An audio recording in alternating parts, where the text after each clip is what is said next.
بسم اللہ الرحمن الرحیم یا ایہا الذین آمنوا اتقوا اللہ ولتنظر نفس ما قدمت لغد واتقوا اللہ ان اللہ خبیر بما تعملون۔ اے ایمان والو، اللہ سے ڈرتے رہو اور ہر شخص کو دیکھنا چاہیے کہ اس نے کل یعنی آخرت کے لیے کیا سامان بھیجا ہے، اور ہم پھر کہتے ہیں کہ اللہ سے ڈرتے رہو، بے شک اللہ تمہارے سب اعمال سے خبردار ہے۔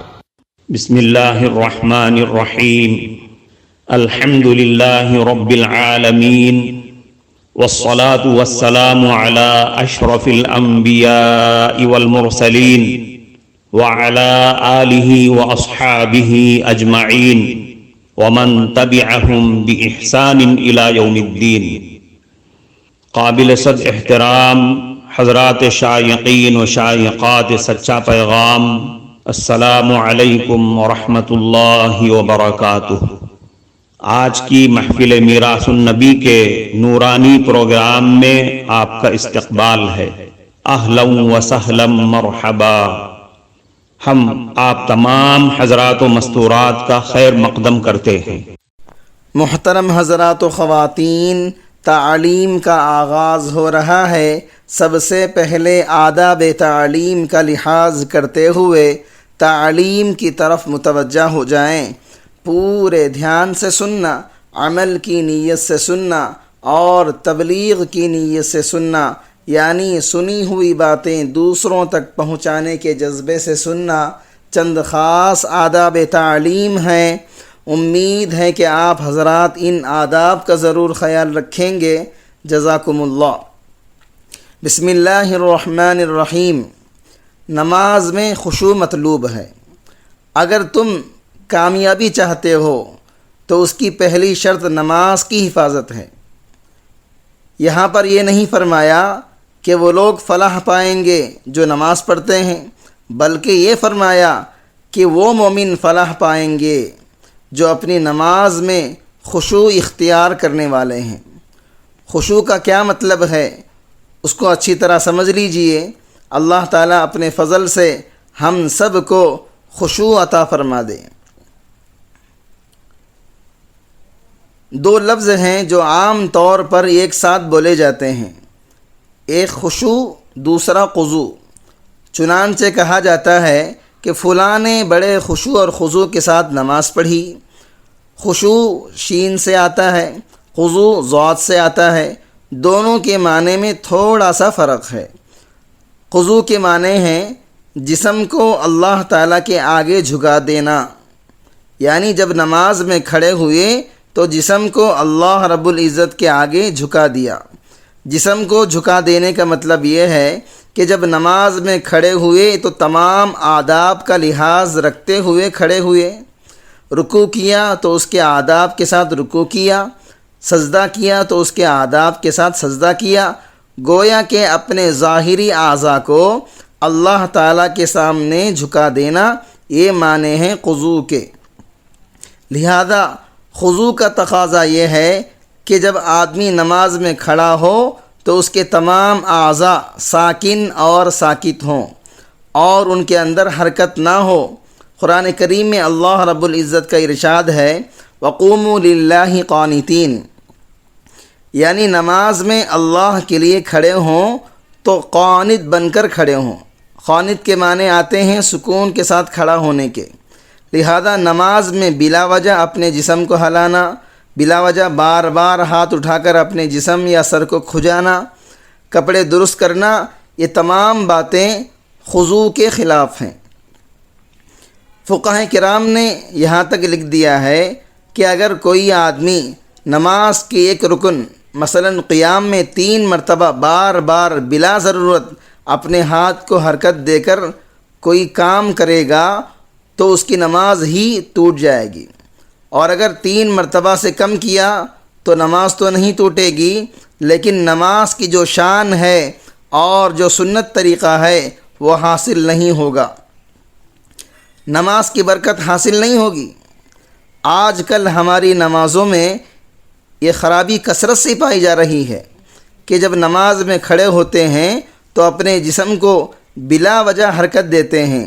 یہ بلا وجہ حرکت دینا خضوع کے خلاف ہے اور سنت کے اور نماز کے آداب کے خلاف ہے۔ شاہی دربار میں حاضری کی کیفیت: جب تم نماز میں کھڑے ہوتے ہو تو اللہ کے دربار میں کھڑے ہوتے ہو۔ اگر کسی سربراہ مملکت کا دربار ہو اور اس دربار میں پریڈ ہو رہی ہو اور اس پریڈ میں جو شریک ہوتا ہے وہ پریڈ کے آداب کی پوری پابندی کے ساتھ کھڑا ہوتا ہے، وہ یہ نہیں کرتا کہ کبھی سر کھجا رہا ہے تو کبھی ہاتھ کھجا رہا ہے، کبھی کپڑے درست کر رہا ہے، کیونکہ کسی بادشاہ کے دربار میں یہ حرکتیں نہیں کی جاتی۔ جب دنیا کے عام بادشاہوں کا یہ حال ہے، تم تو احکم الحاکمین کے دربار میں کھڑے ہو جو سارے بادشاہوں کا بادشاہ ہے، اس کے دربار میں کھڑے ہو کر ایسی بیجا حرکتیں کرنا بالکل مناسب نہیں ہے، بلکہ اس کے دربار کے تمام آداب کا لحاظ کر کے کھڑا ہو جانا چاہیے۔ حضرت عبداللہ ابن مبارک رحمۃ اللہ علیہ کے بارے میں روایات میں آتا ہے کہ گرمی کے موسم میں رات کے وقت اپنے گھر کی چھت پر تہجد کی نماز پڑھا کرتے تھے۔ ان کے پڑوسی ان کو دیکھ کر کہا کرتے تھے کہ ایسا معلوم ہوتا ہے کہ جیسے چھت پر کوئی لکڑی کھڑی ہے جس میں کوئی حرکت نہیں ہوتی، لہذا جب اللہ کے دربار میں کھڑے ہوں تو خانت بن کر اور اپنے آپ کو اللہ کے دربار میں حاضر سمجھ کر کھڑے ہوں۔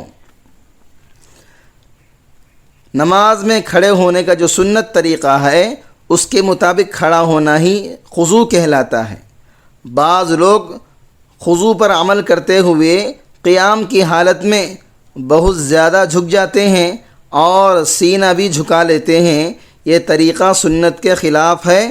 سنت طریقہ تو یہ ہے کہ قیام کی حالت میں آدمی سیدھا کھڑا ہو اور گردن اس حد تک نیچی ہو کہ نگاہ سجدے کی جگہ پر ہو، اس سے زیادہ گردن کو جھکا لینا کہ تھوڑی سینے سے لگ جائے یہ سنت کے خلاف ہے، اور بلا وجہ نماز کے اندر حرکت کرنا بھی خلاف سنت ہے۔ ہاں اگر کبھی بہت زیادہ خارش ہو رہی ہو یعنی کھجلی لگ رہی ہو تو کھجانا جائز ہے، لیکن بلا وجہ حرکت کرنا سنت کے خلاف ہے۔ بہرحال خضوع کے معنی ہیں اپنے جسم کو اللہ تعالیٰ کے لیے جھکا لینا۔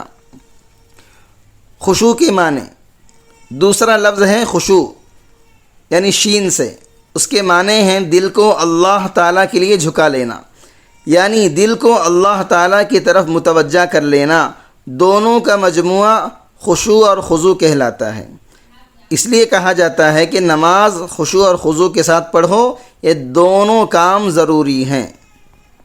ایک حدیث میں آپ صلی اللہ علیہ وسلم نے فرمایا، نماز میں اپنی نگاہوں کو آسمان کی طرف مت اٹھایا کرو، کہیں تمہاری نگاہیں اچک لی جائیں۔ محترم ناظرین کرام، اس دینی اور ایمانی بیان کو سننے کے دوران ہی اس کو لائک کر دیجئے اور شیئر بھی کر دیجئے تاکہ دوسرے بھی اس سے فائدہ اٹھا سکیں۔ اللہ آپ کو جزائے خیر عطا فرمائے۔ خشوع اور خضوع سے نماز پڑھنا گناہوں کی معافی کا ذریعہ ہے۔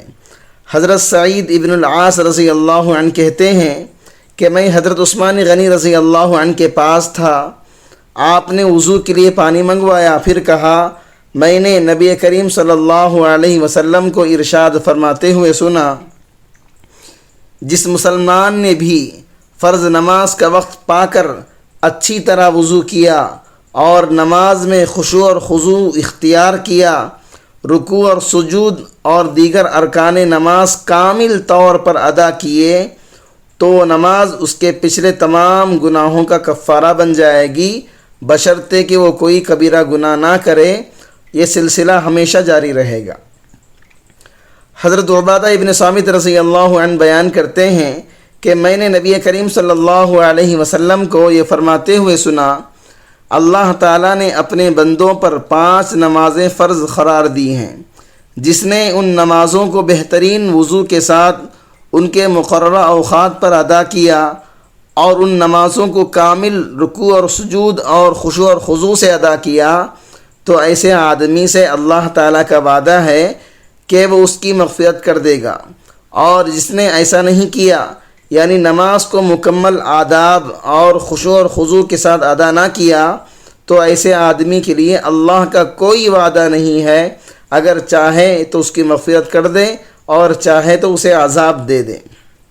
جو شخص نماز خشوع اور خضوع کے ساتھ نہیں پڑھتا تو حدیث میں آتا ہے کہ نماز اس کو بد دعا دیتی ہے اور وہ نماز نمازی کے منہ پر مار دی جاتی ہے۔ چنانچہ عبادہ ابن صامت رضی اللہ عنہ سے روایت ہے کہ نبی کریم صلی اللہ علیہ وسلم نے ارشاد فرمایا، جو آدمی اچھے طریقے سے نماز پڑھے، کامل طور پر رکوع اور سجدہ کرے، تو وہ نماز نمازی کے لیے دعا کرتی ہے، اے اللہ تو اس کی اس طرح حفاظت فرما جس طرح اس نے میری حفاظت کی ہے۔ پھر نماز کو اوپر اٹھا لیا جاتا ہے، اور جو آدمی نماز کو بری طریقے سے پڑھے، رکوع اور سجدہ مکمل نہ کرے، تو نماز اس نمازی کے لیے بد دعا کرتی ہے کہ اللہ رب العزت تجھے بھی اس طرح ضائع کر دے جس طرح تو نے مجھے ضائع کر دیا۔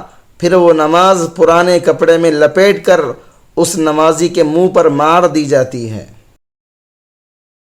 کفارہ مجلس کی دعا پڑھ لیجئے، سبحانک اللہم و بحمدک اشہد ان لا الہ الا انت استغفرک و اتوب الیک۔ معزز شائقین و شائقات سچا پیغام، آپ کو اندازہ لگ گیا ہوگا کہ یہ مضمون کتنا اہم ہے اور کس قدر فائدہ مند ہے۔ کم سے کم درجے میں سوشل میڈیا کے ذریعے سے بھی ہم اس کو زیادہ سے زیادہ شیئر کریں گے تو دعوت کے فریضے کی کوششوں میں ہم بھی اپنا کچھ حصہ ڈالنے والے بن سکتے ہیں۔ لہٰذا زیادہ سے زیادہ اس کو عام کریں تاکہ پوری دنیا کے ہندوؤں کی غلط فہمی دور ہو جائے اور انہیں یہ زمینی حقیقت معلوم ہو جائے، اور وہ اپنے اصل مذہبی لیڈر پیغمبر آخر الزماں حضرت محمد الرسول اللہ صلی اللہ علیہ وسلم کو ماننے پر مجبور ہو جائیں اور کلمہ پڑھ کر آپ کے ساتھ ساتھ وہ بھی جنت میں جانے والے بن جائیں۔